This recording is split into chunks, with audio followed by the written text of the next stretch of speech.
Hello friends, I am Harpal Singh from MindMind Global, and today we are going to discuss the frequently asked questions about the IELTS test.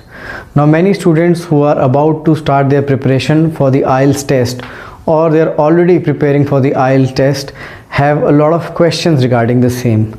Sometimes they are misguided by their friends or maybe certain forums which have some information which is not correct.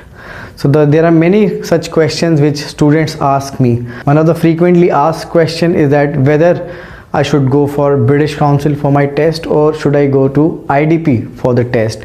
One of the body may give me more marks than the other one. So that is a misconception that students have. And there are other questions regarding their handwriting, whether to go for the computer based test or the paper based test, and about the venue as well. So in this video I have tried to answer all these frequently asked questions so that the students are not confused and they concentrate on their studies rather than these rumors. So let us discuss few frequently asked questions about the IELTS exam. Many students come to me with some frequently asked questions or myths about the IELTS exam, which we intend to cover in this session. So first and foremost is which organization to go for when you're taking your test. Is it the British Council or IDP? Next is the location of test center. Few people think that going to a particular center can help them get a good band score. Another question is about paper-based test or computer-based test, which one is easy or which one we should opt for. And last but not the least is the handwriting issue, which is faced by many students. Now let us take it one by one. So first issue is whether to go for British Council or the IDP. Let me tell you that British Council, IDP and Cambridge are the joint owners of the IELTS test.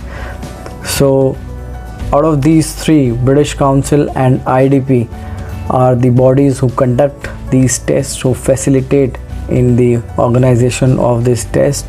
So you can book your test from British Council or IDP, that is your choice. The test is exactly same in both of the organizations. So if you are in a same time zone, you will find that the test is exactly the same whether you opt for British Council or IDP. There is no difference whatsoever in the assessment or the difficulty level. So please do not believe in these rumors or myths. You can just take it from any organization. Now here we also have a look at the official website, which is ielts.org. You can find all the information about IELTS test on this website. Now this is the best way to remove any doubt or clear any doubt that you have. So you can see British Council, IDP, Cambridge, all three are mentioned here. In fact, on your test report form or the report card that you may say of the IELTS also mentions all these three bodies.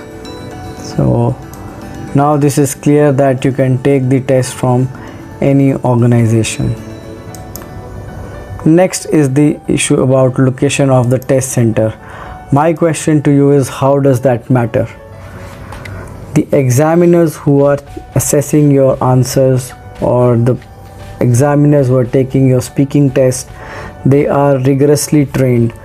They know in and out of the assessment criteria of the IELTS exam. So the evaluation process is exactly same or standard across all the test centers of the world. So the location is not going to help. Some people come up with a question that if I go to a place where the people do not have a good proficiency level of English, then I will be able to score more. So this is not a logic. You should concentrate on your studies, how you perform on that day. That matters, not the location of the center.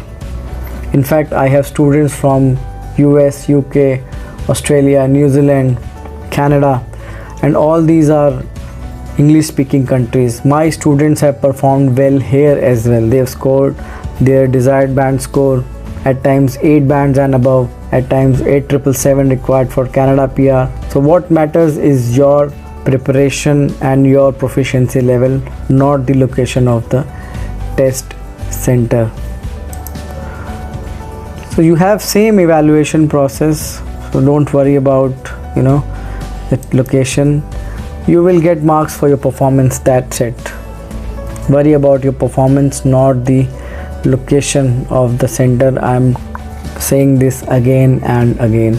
Rather, it will be really comfortable if you take the test in your own city, so you don't have to commute so far, and at times the speaking test is on a separate date, so you have to manage that as well.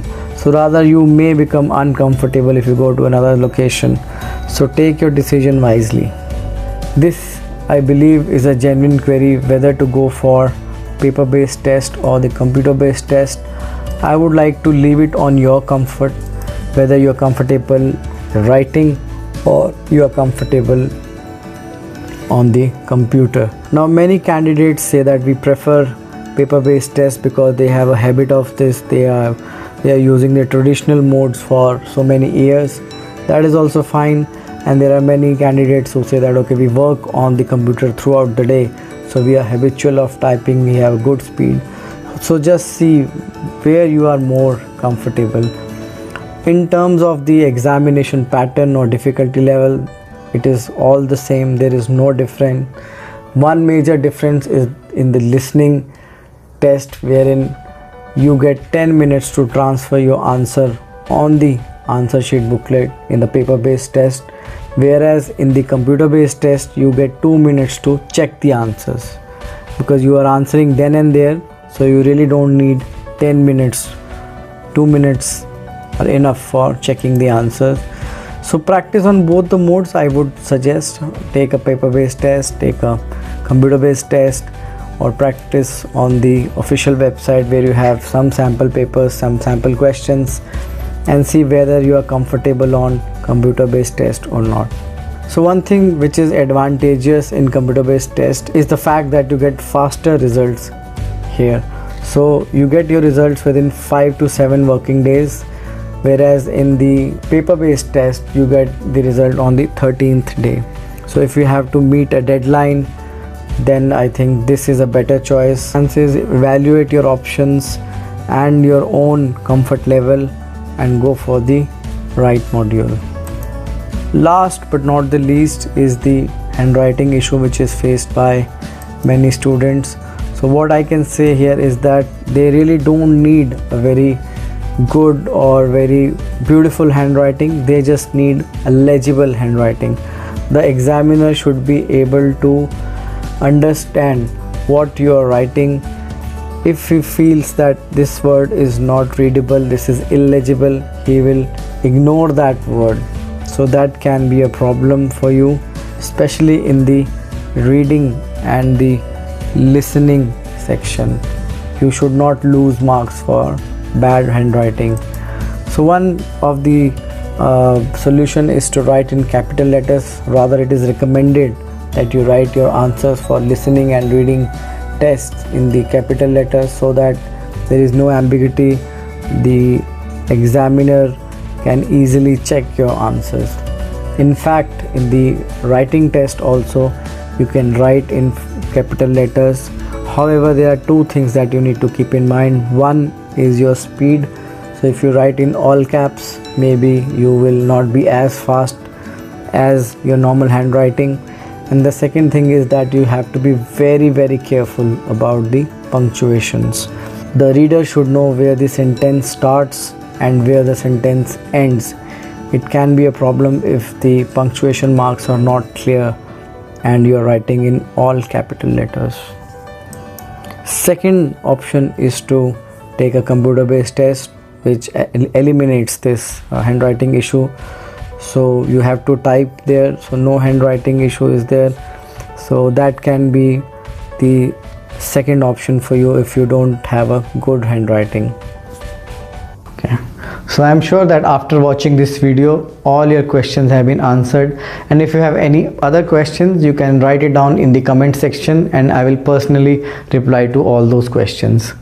I strongly suggest my students to focus on their preparation and don't waste their time on these kind of things. You need to understand that there are no secret tips to crack the IELTS and there are no shortcuts. You will get to your desired band score with consistent practice only. I am sure this video was quite informative for you, so don't forget to hit the like button. Also share this video with all your friends who are preparing for the IELTS exam, and don't forget to subscribe to our channel for more updates on IELTS, PTE, TOEFL, SAT or Duolingo English test. Thank you.